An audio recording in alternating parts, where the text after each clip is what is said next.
Mheshimiwa Naibu Spika, kufuatia taarifa iliyowasilishwa leo ndani ya bunge lako tukufu na mwenyekiti wa kamati ya kudumu ya bunge ya viwanda, biashara, kilimo na mifugo iliyochambua na kushauri kuhusu utekelezaji wa bajeti ya Wizara ya Mifugo na Uvuvi ya mwaka 2024-2025, sasa naomba kutoa hoja kuwa bunge lako tukufu likubali kupokea na kujadili taarifa ya mapitio ya utekelezaji wa bajeti na mpango wa Wizara ya Mifugo na Uvuvi kwa mwaka 2024-2025. Aidha, ninaomba bunge lako tukufu likubali kupitisha makadirio ya mapato na matumizi ya fedha na mpango wa bajeti ya Wizara ya Mifugo na Uvuvi kwa mwaka 2025-2026. Mheshimiwa Naibu Spika, awali ya yote ninapenda kutumia nafasi hii kumshukuru Mwenyezi Mungu mwingi wa rehema na ukarimu kwa kutujalia uhai, afya njema na kutuwezesha kushiriki mkutano huu wa 19 wa bunge la 12, ikiwa ni mkutano mahususi wa bunge wa kuamua mambo yenye mustakabali wa maendeleo ya taifa letu. Aidha, naomba nitumie nafasi hii kumpongeza Mheshimiwa Dr. Samia Suluhu Hassan, Rais wa Jamhuri ya Muungano wa Tanzania, kwa kutimiza kipindi cha miaka 4 ya uongozi wake na kwa kuendelea kuliongoza taifa letu kwa weledi, umahiri na mafanikio makubwa.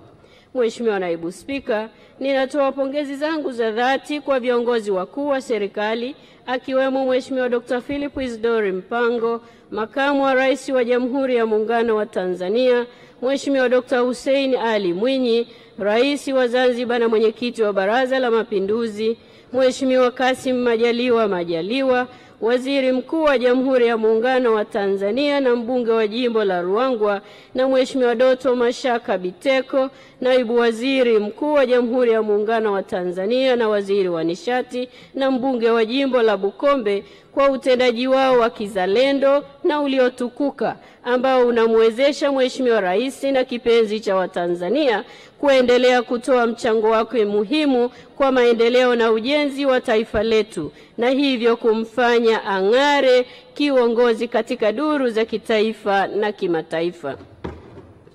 Mheshimiwa Naibu Spika, kipekee kabisa naomba kutumia fursa hii kumpongeza Mheshimiwa Dr. Samia Suluhu Hassan, Rais wa Jamhuri ya Muungano wa Tanzania na mwenyekiti wa Chama cha Mapinduzi, kwa kuteuliwa na mkutano mkuu wa Chama cha Mapinduzi kuwa mgombea urais wa Jamhuri ya Muungano wa Tanzania katika uchaguzi mkuu wa mwaka 2025. Aidha, nampongeza Mheshimiwa Balozi Dr. Emmanuel John Nchimbi kwa kuteuliwa kuwa mgombea mwenza wa urais wa Jamhuri ya Muungano wa Tanzania.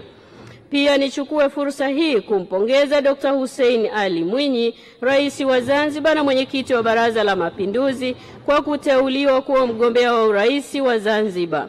Mwenyezi Mungu awajalie afya njema, na kwa niaba ya wavuvi na wafugaji wote nchini, napenda kuahidi kuwa tutaendelea kuwaunga mkono katika uchaguzi mkuu wa Oktoba 2025.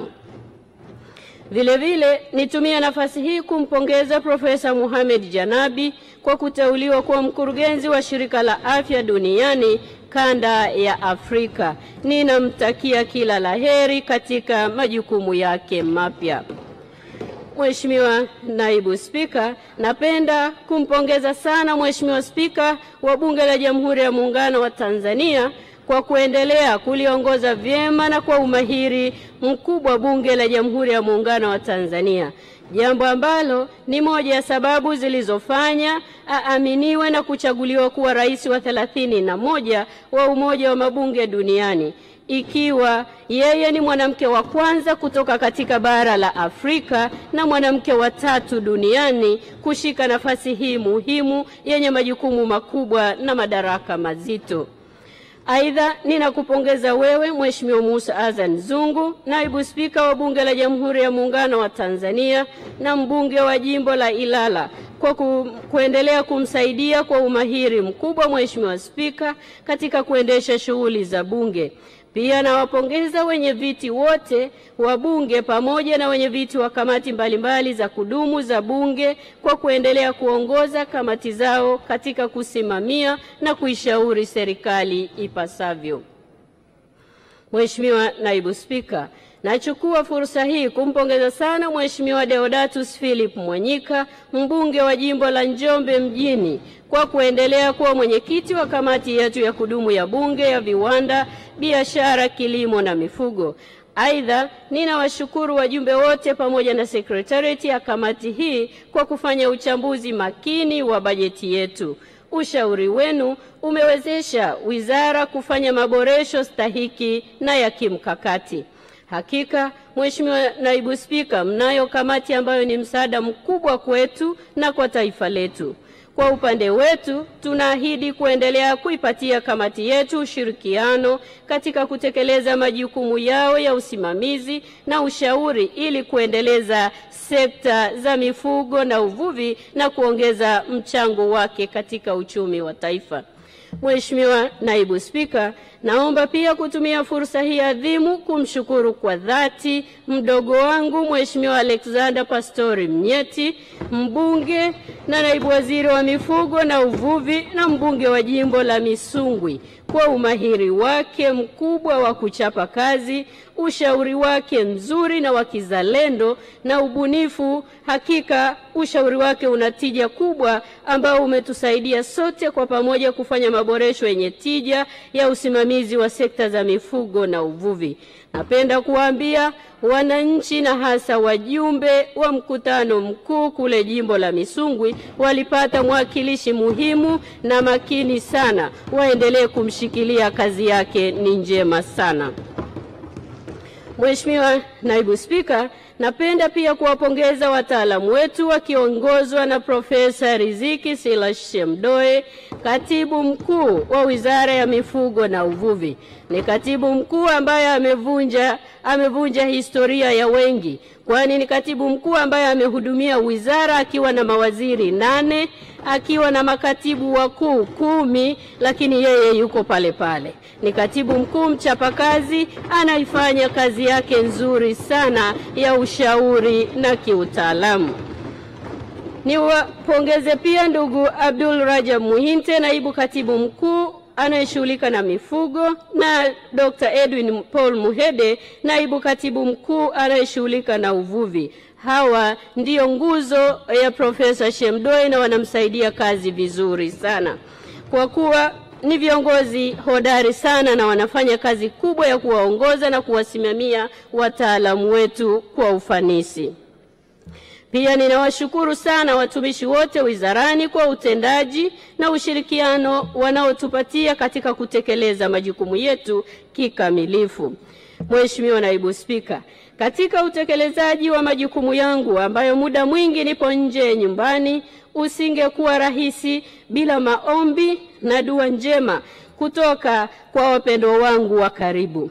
Kwa kipekee kabisa, namshukuru sana baba yangu almarhumu Alhaji Abdalla Kijaji aliyetuaga wanaye tarehe 10 mwezi wa 5 mwaka 2025 saa 9:05 mchana. Namshukuru Mwenyezi Mungu kwa maisha ya baba yangu na dua zake njema kwangu hadi akiwa kwenye kitanda chake cha umauti akiupambania uhai wake. Namshukuru sana kwa baraka zake alizoniachia na kunipa nafasi ya kumuguza na hadi kumpumzisha kwenye bustani lake la milele. Mwenyezi Mungu akurehemu na ajalie kaburi lako kuwa moja ya mabustani ya peponi. Amina. Kwa mama yangu mpendwa Hajeti Aziza Selemani, asante kwa malezi yako na dua zako njema kwangu, na kuombea sana kwa Mwenyezi Mungu akujaze subra na upokee msiba huu mzito wa mume wako kipenzi kwa shukurani kuu kwa Mwenyezi Mungu. Unajua vile ambavyo bado mimi mwanao na kuhitaji sana. Namshukuru sana mume wangu kipenzi Dr. Muhajir Kachwamba na watoto wangu wapendwa Samira na Abubakar. Nikupongeze binti yangu Samira, hongera kwa umri wako mdogo, umemaliza degree yako ya pili ya uchumi na sasa ndani ya nyumba yetu tunazo degree 10 za uchumi. Hongera sana binti yangu. Naomba nimpongeze pia mwanangu Abubakari, leo umeingia kwenye mtihani wako wa kidato cha 6, mtihani wako wa mwisho, na kuombea kwa Mwenyezi Mungu ufanye vema na ufate nyayo za baba yako. Asanteni sana kwa upendo wenu, uvumilivu na utayari wenu unaonipa ari ya kuendelea kuwahudumia Watanzania kwa moyo, uzalendo na weledi wangu wote. Vile vile ni washukuru sana viongozi wangu wa dini, ndugu jamaa na marafiki wote kwa kuendelea kuniombea kwa Mwenyezi Mungu aliyenijalia afya njema iliyoniwezesha kuendelea kulitumikia taifa letu. Nichukue fursa hii kuahidi Watanzania wote kwa ujumla kwamba nitaendelea kutekeleza majukumu yangu kwa uzalendo mkubwa na kwa kutanguliza mbele maslahi ya taifa letu. Mheshimiwa Naibu Spika, natambua pia mchango wa sekta binafsi unaojumuisha wawekezaji wakubwa na wadogo, wakiwemo wafugaji, wavuvi, wakuzaji viumbe maji, wachakataji wa mazao ya mifugo na uvuvi, wahifadhi wa mazingira na ekolojia na wadau wengine wote waliopo katika mnyororo wa thamani wa mazao ya mifugo na uvuvi. Pia ninapenda kuwashukuru washirika wetu wa maendeleo, taasisi za kifedha na asasi zisizo za kiserikali kwa kuendelea kutuunga mkono katika harakati za kuendeleza sekta za mifugo na uvuvi. Tunawashukuru sana na tunaahidi kuendelea kuwahudumia na kushirikiana nanyi. Mheshimiwa Naibu Spika, wakati tukiendelea na utekelezaji wa bajeti ya mwaka 2024-2025, wizara ilipokea kwa masikitiko makubwa taarifa za vifo vya viongozi na wanasiasa wakongwe ambao ni Mheshimiwa Dr. Faustin Engelbert Ndugulile aliyekuwa mbunge wa jimbo la Kigamboni na mkurugenzi mteule wa Shirika la Afya Duniani ukanda wa Afrika, Mheshimiwa Jaji Frederick Mwita Werema aliyewahi kuwa mwanasheria mkuu wa serikali na jaji wa Mahakama Kuu, Mheshimiwa Balozi Juma Volta Mwapachu aliyewahi kuwa katibu mkuu wa Jumuiya ya Afrika Mashariki na mwakilishi wa kudumu wa Tanzania katika Shirika la Umoja wa Mataifa la Elimu, Sayansi na Utamaduni, Mheshimiwa Tabita Siwale aliyewahi kuhudumu kwa nafasi ya mbunge na waziri wa kwanza mwanamke Tanzania, Mheshimiwa Profesa Philemon Sarungi aliyewahi kutumikia taifa letu kwa nafasi ya mbunge, mkuu wa mkoa na waziri katika wizara mbalimbali, na Mheshimiwa Cleopa David Msuya aliyewahi kuwa waziri mkuu wa Jamhuri ya Muungano wa Tanzania na makamu wa kwanza wa rais wa Jamhuri ya Muungano wa Tanzania. Ninatoa pole kwako wewe Mheshimiwa Naibu Spika na Mheshimiwa Spika na wabunge, familia, ndugu, jamaa na marafiki na Watanzania wote walioguswa na misiba hiyo. Mheshimiwa Naibu Spika, itakumbukwa kuwa tarehe 23 Januari mwaka 2025 kulitokea upepo mkali ndani ya Ziwa Rukwa ambapo wavuvi wetu 540 walifikwa na maafa.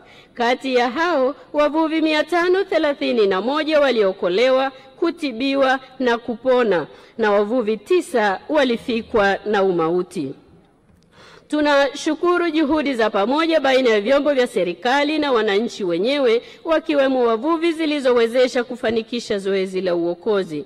Nitumie fursa hii kuwapa pole jamii ya wavuvi na Watanzania wote waliopoteza ndugu, jamaa na marafiki kutokana na maafa hayo. Tutaendelea kuyaenzi maisha yote waliotenda, mema yote waliotenda wakiwa hai, ikiwa ni sehemu ya mchango wao wa ujenzi wa taifa letu, na tunawaombea marehemu wote kwa Mwenyezi Mungu aziweke roho zao mahali pema peponi. Amina. Mheshimiwa Naibu Spika, baada ya maelezo haya ya awali, naomba sasa kuwasilisha taarifa ya utekelezaji wa mpango na bajeti ya mwaka 2024-2025 na mpango na bajeti ya fungu 99 la Wizara ya Mifugo na Uvuvi kwa mwaka 2025-2026 kama ilivyo kwenye kitabu cha hotuba yangu. Mheshimiwa Naibu Spika, na tuangalie hali halisi ya ujumla katika sekta zetu za mifugo na uvuvi. Mheshimiwa Naibu Spika, sekta ya mifugo imeendelea kuwa sekta muhimu katika maendeleo ya wananchi na uchumi wa taifa letu. Katika mwaka 2020-2023, sekta ya mifugo ilichangia 6.2% ya pato la taifa na kukua kwa 5%. Aidha, sekta hii inatoa ajira kwa kaya milioni 4.6 katika mnyororo wa thamani wa mazao ya mifugo. Sekta hii imekuwa na mchango mkubwa katika uzalishaji wa malighafi za viwanda na kuchangia ongezeko la upatikanaji wa fedha za kigeni kupitia mauzo ya mazao ya nyama na ngozi nje ya nchi. Mheshimiwa Naibu Spika, katika mwaka 2024-2025, serikali imeendelea kuhamasisha na kusimamia uzalishaji wa mifugo ya aina mbalimbali nchini. Hatua hii imechangia kuongezeka kwa thamani ya mifugo kutoka shilingi trilioni 30 bilioni 480,866,668 kwa mwaka 2023-2024 hadi shilingi trilioni 33 bilioni 216,845,677,000 kwa mwaka 2024-2025 kwa makundi yote ya mifugo. Ongezeko hili limetokana na kuongezeka kwa idadi ya mifugo katika kipindi cha marejeo. Mathalan, idadi ya ng'ombe imeongezeka kwa 3.4%, idadi ya mbuzi imeongezeka kwa 3.6% na idadi ya kondoo imeongezeka kwa 9.66%. Mheshimiwa Naibu Spika, serikali imeendelea kuhamasisha uzalishaji wa mazao ya mifugo ambapo uzalishaji wa nyama umeongezeka kwa 9.4% kutoka tani 963,856.55 zenye thamani ya shilingi trilioni 9.48 mwaka 2023-2024 hadi tani milioni 1.05 zenye thamani ya shilingi trilioni 10.38 mwaka 2024-2025. Katika mwaka 2024-2025, kiasi cha nyama ya ng'ombe kilichozalishwa ni tani 666,227.02. Nyama ya mbuzi ni tani 1,100,000 na 14.29. Nyama ya kondoo tani 31,647.60. Nyama ya kuku ni tani 147,449.98. Aidha, ongezeko hilo limechangiwa na wafugaji kuhamasika kuvuna mifugo yao, kuimarika kwa udhibiti wa magonjwa, uboreshaji wa mbari za mifugo na kukua kwa soko la nyama la ndani na nje ya nchi yetu. Haya ni matokeo chanya ya utayari na jitihada za dhati za mfugaji namba 1 nchini na Rais wa Jamhuri ya Muungano wa Tanzania Dr. Samia Suluhu Hassan aliamua kuzipa kipaumbele sekta za uzalishaji tangu alipoingia madarakani miaka 4 iliyopita. Mheshimiwa Naibu Spika, Wizara kupitia Bodi ya Maziwa Tanzania imeendelea kuhamasisha ufugaji bora wa ng'ombe wa maziwa, hali iliyopelekea ongezeko la uzalishaji wa maziwa kutoka lita bilioni 3.97 zenye thamani ya shilingi trilioni 3.18 mwaka 2023-2024 hadi kufikia lita bilioni 4.01 mwaka 2024-2025 zenye thamani ya shilingi trilioni 3.21, sawa na ongezeko la 1%. Ongezeko la uzalishaji wa maziwa limechangiwa na utoaji elimu ya ufugaji bora wa ng'ombe wa maziwa kibiashara pamoja na kuongezeka kwa ng'ombe wa maziwa kutoka milioni 1.32 kwa mwaka uliopita hadi ng'ombe milioni 1.41 mwaka 2024-2025. Mheshimiwa Naibu Spika, Serikali imeendelea kuimarisha upatikanaji wa malisho kwa ajili ya mifugo. Katika mwaka 2024-2025, serikali imetenga hekta 23,589.7 za malisho na kufanya ardhi iliyotengwa kwa ajili ya malisho kufikia hekta 3,489,701.13 kutoka hekta 3,466,111.43 kwa mwaka uliopita. Hali ya upatikanaji wa malisho katika ardhi ya malisho nchini imeongezeka kutoka tani 1,110,659,032 mwaka uliopita hadi tani 1,110,983,390.54 mwaka 2024-2025. Aidha, serikali inaendelea na jitihada za upatikanaji wa malisho kwa ajili ya mifugo kwa kuongeza uwekezaji na kuhamasisha sekta binafsi na wafugaji wenyewe kutenga na kuendeleza ardhi kwa ajili ya malisho ya mifugo yetu.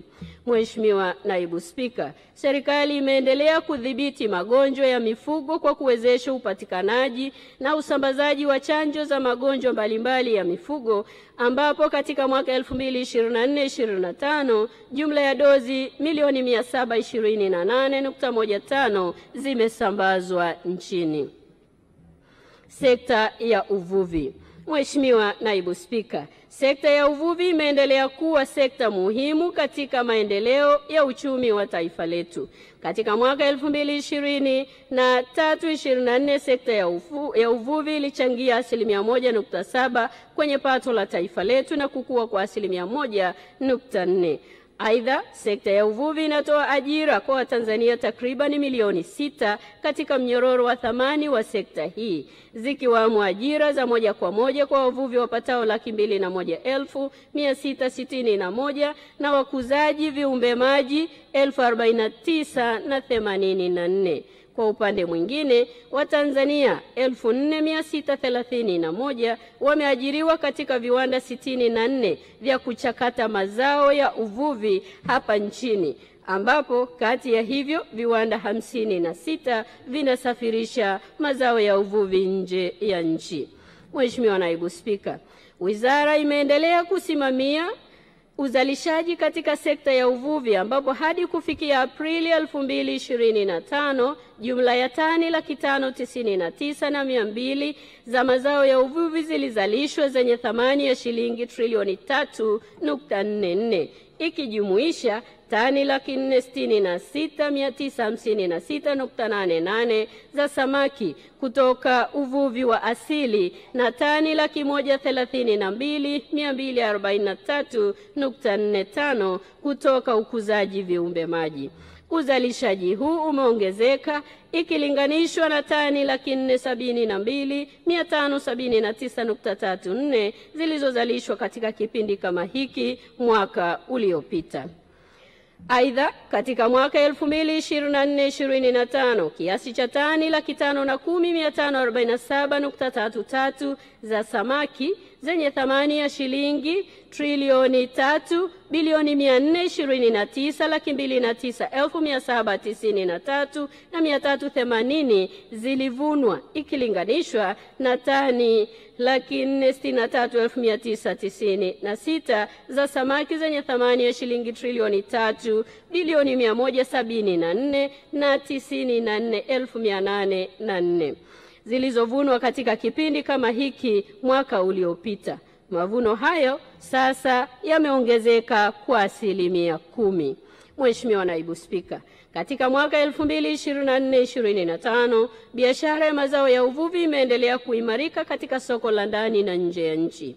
Hadi kufikia mwezi Aprili 2025, jumla ya tani 39,841.98 za mazao ya uvuvi na samaki hai wa mapambo 148,041 wenye thamani ya shilingi bilioni 480.55 waliuzwa nje ya nchi ikilinganishwa na tani 34,308 za mazao ya uvuvi na samaki hai wa mapambo 124,732 wenye thamani ya shilingi bilioni 389.81 waliouzwa nje ya nchi katika kipindi kama hiki mwaka uliopita, na hili likiwa ni ongezeko la 16.3 la mazao haya.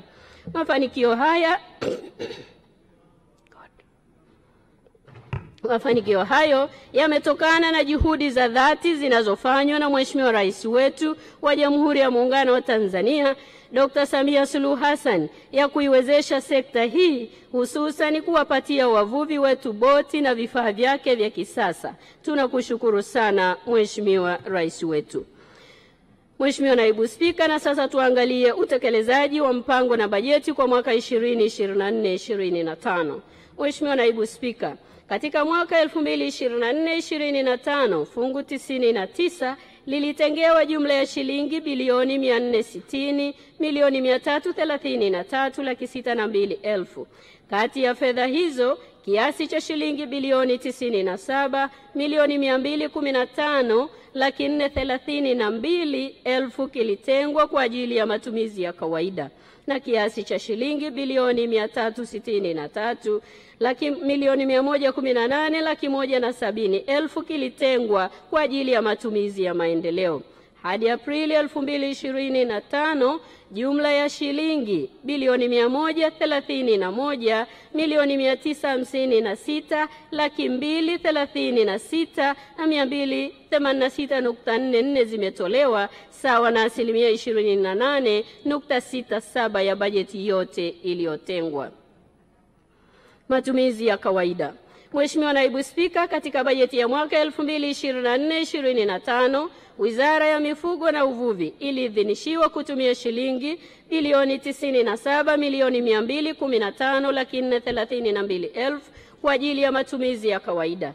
Kati ya fedha hizo, shilingi bilioni 44,847,492,000 ni matumizi ya mishahara, na shilingi bilioni 52,367,940,000 ni matumizi mengineyo. Aidha, hadi Aprili 2025, shilingi bilioni 53,228,626,299,752.59 zimepokelewa, sawa na 54% ya bajeti ya matumizi ya kawaida. Kati ya fedha hizo, shilingi bilioni 31,941,441,661.2 sawa na 71.31 ni kwa ajili ya mishahara, na shilingi bilioni 21,222,188,91.39 sawa na 40.65 ni kwa ajili ya matumizi mengineyo. Miradi ya maendeleo.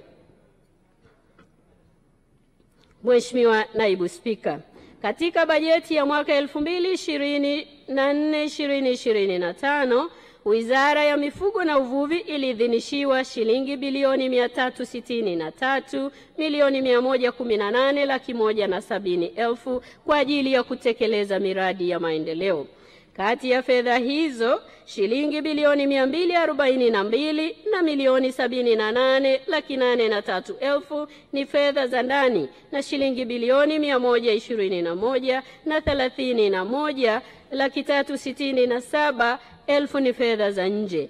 Hadi Aprili 2025, jumla ya shilingi bilioni 86,562,975 na shilingi 4 senti 59 sawa na 23.84 ya bajeti ya maendeleo zimepokelewa.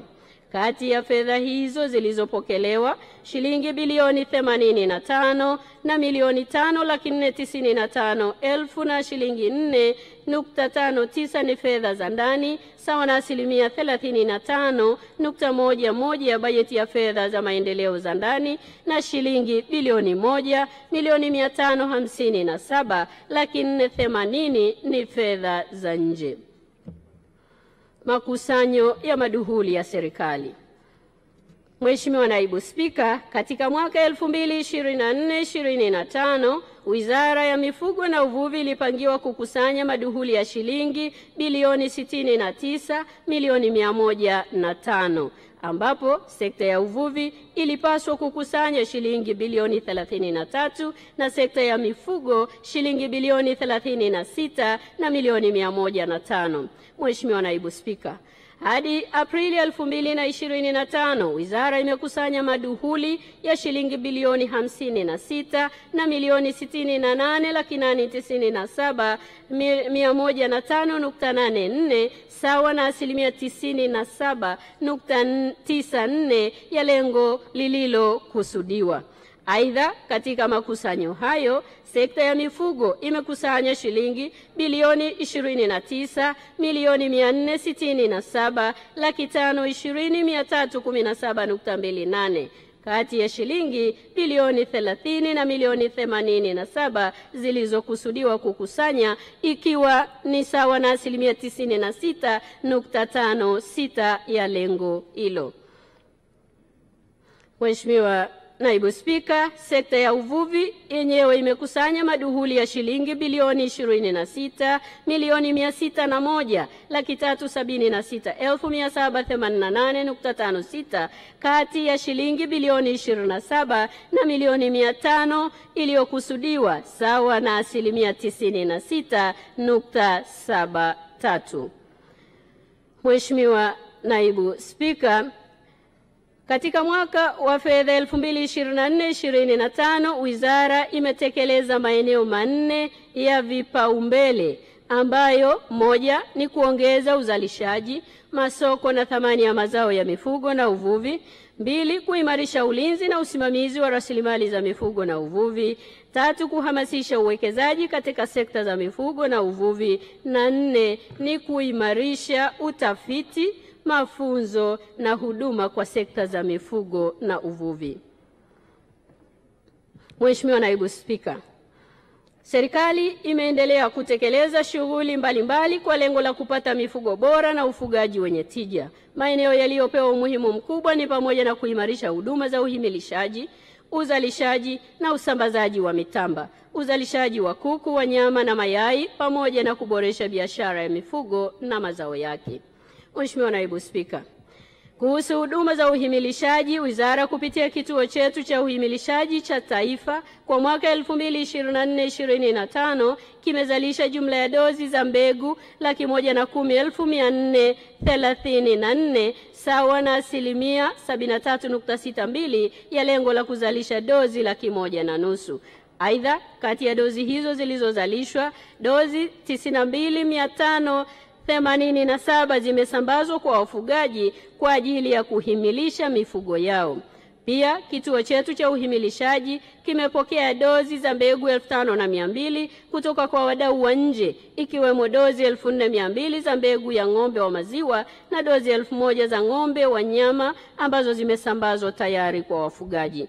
Vile vile, kituo kimeendelea kuwajengea uwezo wa himilishaji ambao hadi Aprili 2025 jumla ya wahimilishaji 232 kutoka mamlaka za serikali za mitaa wamepatiwa mafunzo na wamewezesha uhimilishaji wa ng'ombe 72,731 katika mikoa yote 26. Uhimilishaji huo wa mifugo kwa mwaka 2020-2025 umeendelea kukua ikilinganishwa na ng'ombe 67,355 waliohimilishwa katika kipindi kama hiki mwaka uliopita. Uzalishaji na usambazaji wa mitamba.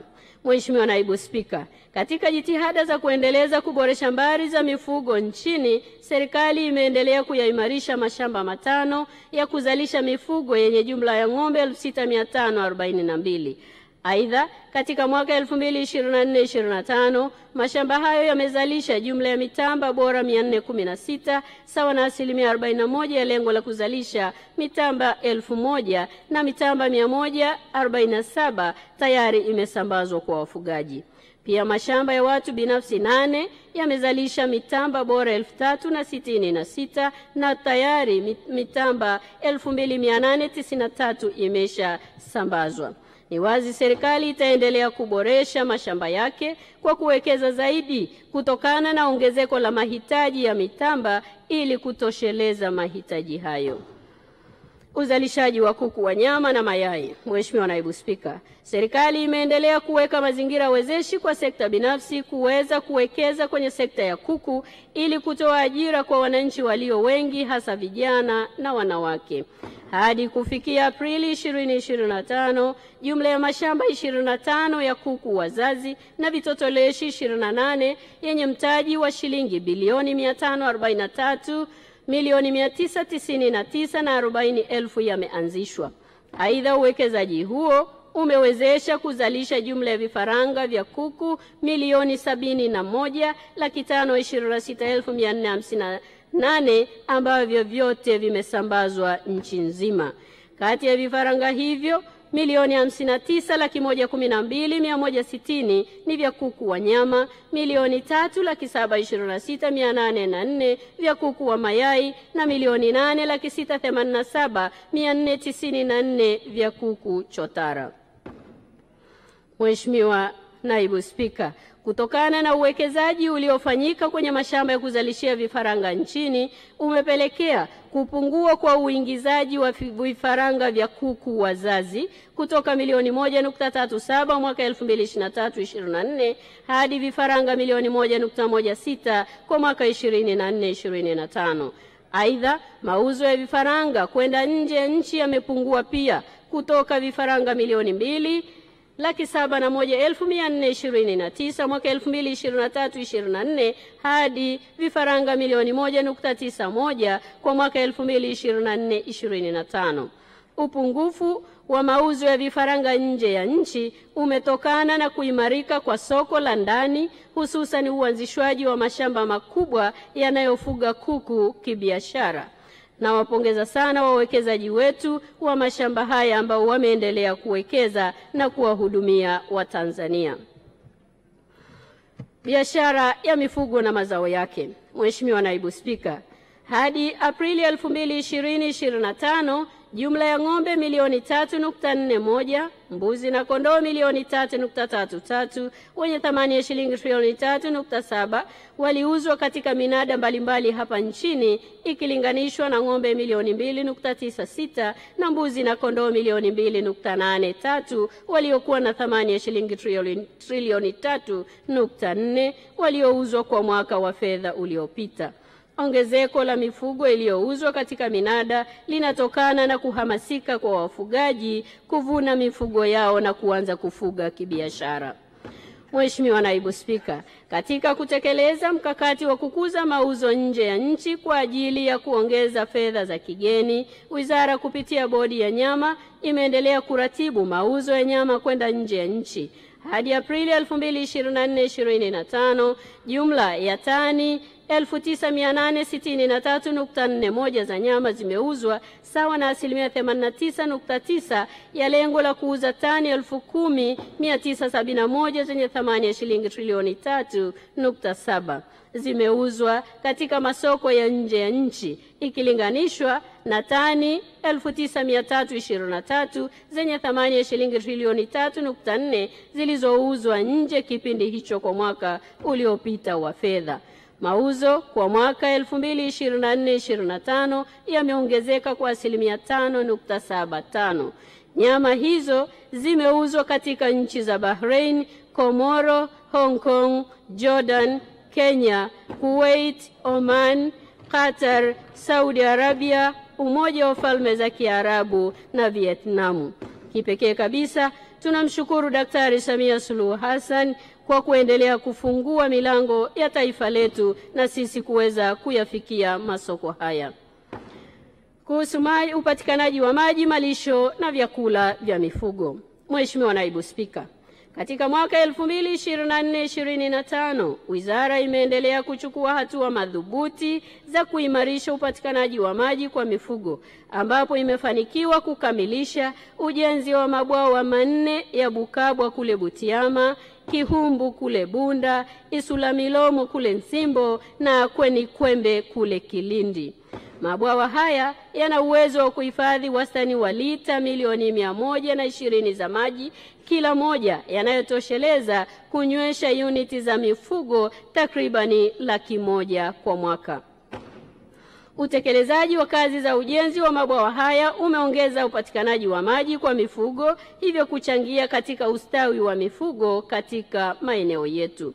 Mheshimiwa Naibu Spika, katika kuimarisha uzalishaji na utendaji kazi katika mashamba ya serikali ya kuzalisha malisho na mbegu, katika mwaka 2024-2025, Wizara imekamilisha ujenzi wa ghala katika shamba la malisho lililopo katika kituo cha Taliri Mpwapwa kwa ajili ya kuhifadhia malisho na mbegu za malisho. Vile vile, ujenzi wa ghala katika shamba la mbegu za malisho Vikuge Kibaha unaendelea na umefikia 60%. Huku katika shamba la mbegu za malisho la Langwira Mbarali ujenzi ukiwa umefikia 45%. Utatuzi wa migogoro baina ya wafugaji na watumiaji wengine wa ardhi. Mheshimiwa Naibu Spika, mahusiano mazuri baina ya wafugaji na watumiaji wengine wa ardhi ni nyenzo muhimu katika uzalishaji, ustawi na maendeleo ya sekta ya mifugo. Ili kuimarisha mahusiano hayo, Wizara imeendelea kuchukua hatua mbalimbali ikiwemo kuwajengea uwezo wafugaji kuhusu umuhimu wa kumiliki na kuendeleza ardhi za malisho na ufugaji wenye tija. Wizara inaendelea kutekeleza mpango wa mashamba darasa ya malisho na kushiriki katika utekelezaji wa kampeni ya Tutunzane kule Mvomero, Morogoro. Kampeni hii ilizinduliwa na Mheshimiwa Dr. Samia Suluhu Hassan, Rais wa Jamhuri ya Muungano wa Tanzania, tarehe 3 Agosti 2024 kwa lengo la kuhamasisha wafugaji kumiliki ardhi kwa ajili ya malisho, kuendeleza ardhi zao za malisho na kwa kuotesha malisho na kuzingatia hifadhi ya mazingira. Wizara imewezesha kampeni hiyo kwa kutoa jumla ya kilo 15,000 za mbegu za malisho aina ya Junkao na kilo 527 za mbegu za malisho aina ya Rhodes kwa wafugaji katika maeneo mbalimbali nchini.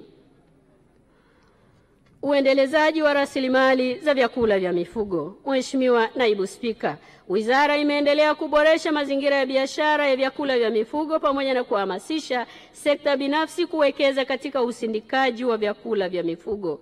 Katika mwaka 2024-2025, jumla ya tani 720,000 za vyakula vya mifugo zenye thamani ya shilingi trilioni 1.15 zilizalishwa ikilinganishwa na tani 380,000 kwa mwaka 2023-2024, sawa na ongezeko la 89.47. Utekelezaji wa programu ya Jenga Kesho Iliyo Bora ya Maisha. Mheshimiwa Naibu Spika, kupitia maono makubwa na upendo wa Dr. Samia Suluhu Hassan, Rais wa Jamhuri ya Muungano wa Tanzania, Wizara inaendelea kutekeleza programu ya Jenga Kesho Iliyo Bora ya Maisha kwa vijana ili kuwawezesha kujiajiri kupitia uwekezaji katika shughuli za ufugaji nchini. Kupitia programu hiyo, jumla ya vikundi 20 vyenye vijana 106 wamepatiwa ekari 1761 katika ranchi ya Kagoma na kupewa mkopo usio na riba wa jumla ya shilingi milioni 934,231 kupitia Benki ya Maendeleo ya Kilimo Tanzania kwa ajili ya kuendesha shughuli za unenepeshaji ng'ombe.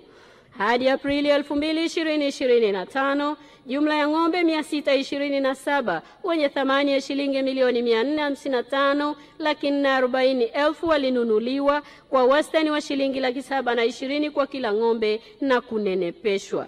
Kati ya ng'ombe hao 452 wenye thamani ya shilingi milioni 402,280,000 waliuzwa kwa wastani wa shilingi 890,000 kwa kila ng'ombe na kupatikana kwa faida ya shilingi 76,840,000 ikiwa ni wastani wa faida ya shilingi 170,000 kwa kila ng'ombe kwa kijana kwa muda wa miezi mitatu tu.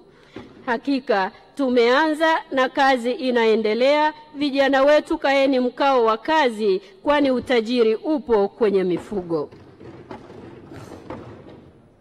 Udhibiti wa magonjwa ya mifugo.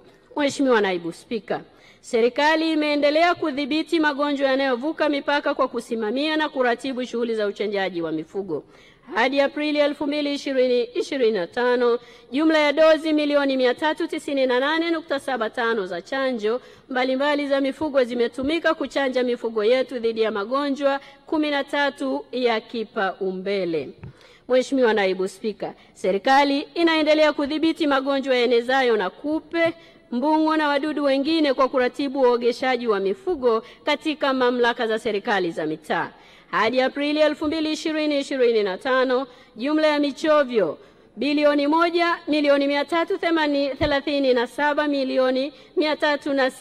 1,337,306,118 ya mifugo imefanyika.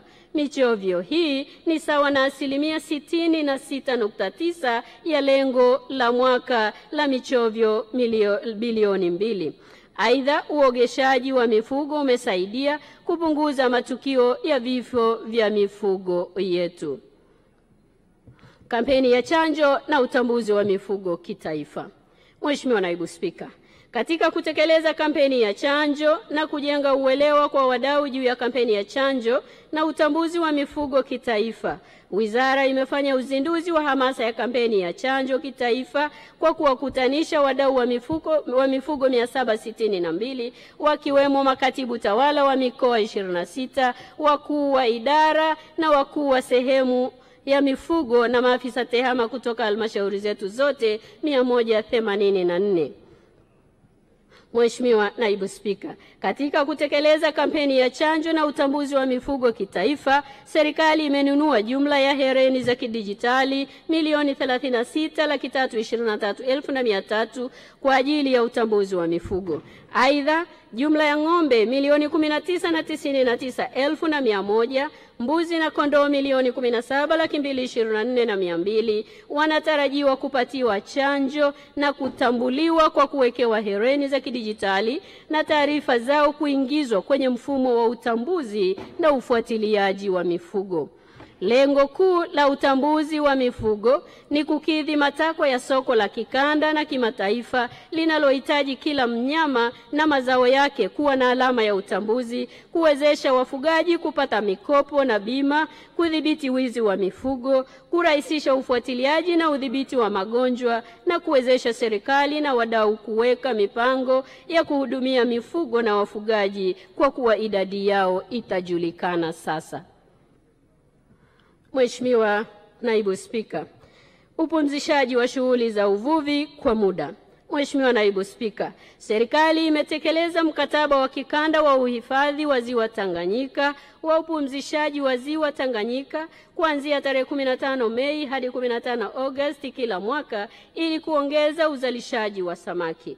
Katika mwaka 2020-2024, mavuno ya samaki kutokana na upumzishwaji huo yaliongezeka kwa 55.3 kufikia tani 38,999 zenye thamani ya shilingi bilioni 324,845,566,200 katika kipindi cha miezi minne tu baada ya kufungua ziwa mwezi Septemba, ikilinganishwa na tani 25,113.42 zenye thamani ya shilingi bilioni 166,476,911,200 kwa kipindi kama hicho mwaka 2020-2023.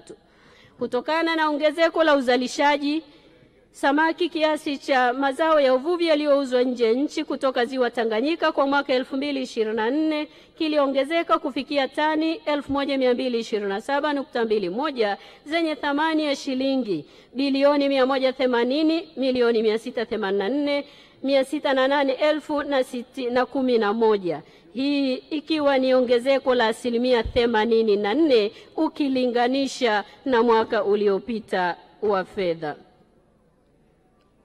Mheshimiwa Naibu Spika, kutokana na uzoefu na mafanikio yaliyopatikana kwa kupumzisha Ziwa Tanganyika, Wizara kwa kushirikiana na halmashauri ya Bukoba vijijini pia imepumzisha Ziwa Ikimba Kagera kwa muda wa miezi 6 kuanzia tarehe 12 Aprili mpaka tarehe 12 Septemba 2025. Sambamba na kupumzishwa kwa ziwa hilo, serikali imepandikiza vifaranga milioni 2 ili kuongeza uzalishaji wa samaki wa asili kwa lengo la kuongeza kipato na lishe kwa maeneo yanayozunguka ziwa hilo. Aidha, serikali inaendelea na utafiti wa uwezekano wa ufugaji wa kutumia teknolojia ya vizimba kwa maziwa makuu, mabwawa pamoja na maji madogo nchi nzima. Mheshimiwa Naibu Spika, hadi Aprili 2024, Wizara imetambua maeneo 99 yenye jumla ya ukubwa wa kilomita za mraba 220.22 yanayofaa kwa ufugaji wa vizimba katika Ziwa Victoria na kuyafanyia tathmini ya kimkakati ya mazingira. Mheshimiwa Naibu Spika, tunazo fursa na tumeamua kugeuza fursa hizo kuwa matunda mema kwa Watanzania na taifa letu. Daktari Samia Suluhu Hassan, rais wetu, ameamua kutekeleza kwa vitendo kauli ya baba wa taifa aliyowahi kusema kwamba kitakacho tutofautisha sisi na wao si uwezo wa kufikiri, bali uwezo wa kuamua lililo sahihi baada ya kufikiri. Mheshimiwa Naibu Spika,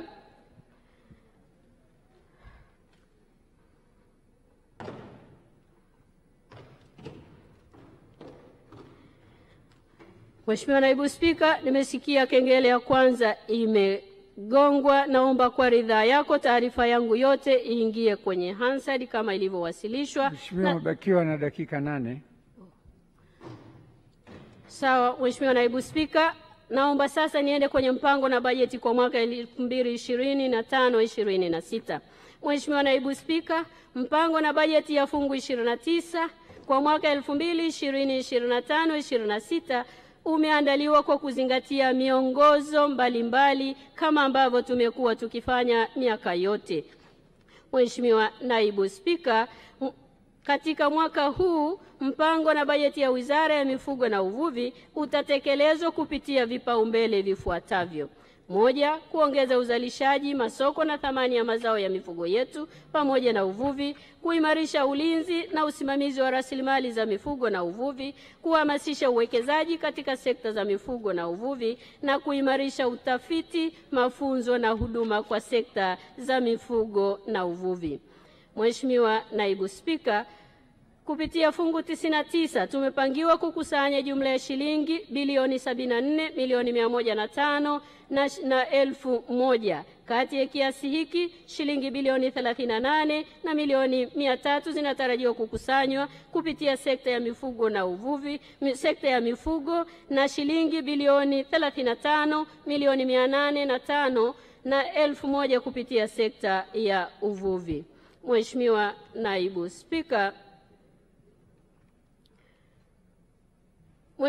Spika, naomba sasa nihitimishe hotuba yangu na naomba kwa unyenyekevu mkubwa kutumia fursa hii kuwashukuru wote waliochangia kwa namna moja au nyingine katika kuiwezesha wizara yetu kutekeleza majukumu yake kwa mafanikio yaliyopatikana mwaka 2024-25. Mheshimiwa Naibu Spika, naomba kutumia fursa hii kwa unyenyekevu mkubwa kabisa kumshukuru tena Mheshimiwa Dr. Samia Suluhu Hassan, Rais wa Jamhuri ya Muungano wa Tanzania, kwa kuliongoza taifa letu kwa weledi, umahiri na maarifa pamoja na maelekezo anayotupatia kama wizara kuhakikisha rasilimali za mifugo na uvuvi zinachangia katika uchumi wa taifa letu kwa maendeleo endelevu. Nampongeza sana kwa ujasiri na uzalendo wake wa kuzipa kipaumbele sekta za mageuzi ambapo mifugo na uvuvi tukiwa tuna mchango mkubwa kwenye maisha ya wananchi wetu na taifa letu. Kwa dhati ya moyo wangu ninamshukuru sana kwa kuniamini na kuniteua kuwa waziri kwenye wizara mbalimbali, na sasa kama waziri mwanamke wa kwanza kuongoza Wizara ya Mifugo na Uvuvi tangu taifa letu lipate uhuru. Imani hii ni kubwa sana kwangu, kwani ameona ninaweza kusimamia utekelezaji wa maono yake kwenye sekta hii muhimu kwa uchumi wa wananchi wetu na taifa letu. Vitabu vyetu vya dini vinasema ihsani hulipwa kwa ihsani. Ahadi yangu kwake ni kwamba mimi pamoja na wenzangu wizarani tutamlipa kwa vitendo kwa kuhakikisha maono yake yanatimia na matarajio ya wafugaji na wavuvi yanafikiwa. Mheshimiwa Naibu Spika, nitakuwa mchoyo wa fadhila nisipowashukuru wafugaji wote nchini. Na washukuru sana wafugaji wote wa nchi hii. Ni wazi nilipoteuliwa kuja kwenye wizara hii, wapo waliosema atawaweza wafugaji wa nchi hii. Majibu wanayo wafugaji wenyewe wakiongozwa na ndugu yangu Mrida Mshota, mwenyekiti wa Chama cha Wafugaji Tanzania.